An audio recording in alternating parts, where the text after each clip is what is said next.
Hello again, Andrew Culkin here, and again I'm the author of Amanda, A Cautionary Tale of Alcoholism. It was the story of my wife's 25 year decline with alcoholism, and she passed away a little over 3 years ago. I'm also the coach of There's an Alcoholic in the Family coming out this fall. Today I want to talk about, I guess, something that seems to be controversial by a lot of the comments that I see in some of the videos that I make, and it's about calling alcoholism, or if you want to call it AUD, alcohol use disorder. I call it alcoholism. It's really the same thing. We're talking about there's different levels. The controversial part comes when I call it a mental health disease, and I've compared it to cancer or heart disease, only in the connotation as a disease. I'm not comparing it to cancer or heart disease.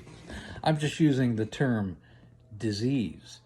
Alcoholism has been classified as a disease by the American Medical Association since 1956, so we're going on 70 years.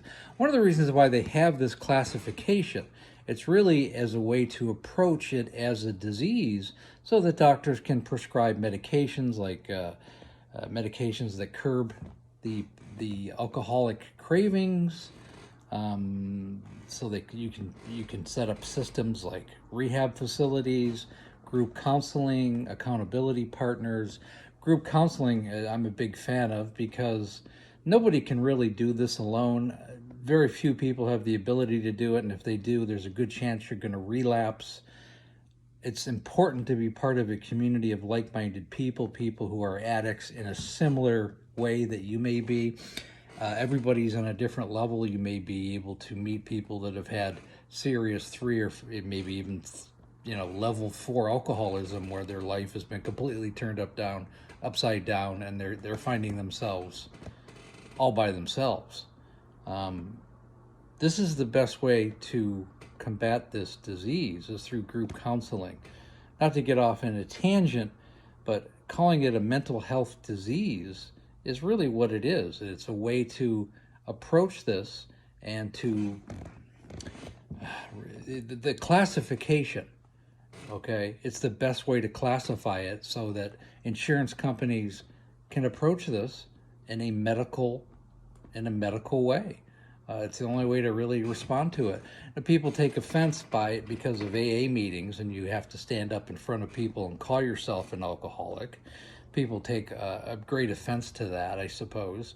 But admitting you're an alcoholic is the first step towards sobriety as well. So if somebody has a problem with that, well, you're not dealing with your problem, I'd have to say. You're not dealing with the real issue. And calling yourself an alcoholic is not a bad thing. It's like saying, I have a problem and I need to approach it in a medical way. Why it's controversial, that's on you. It's not controversial, it's just the way it is. I hope that helps.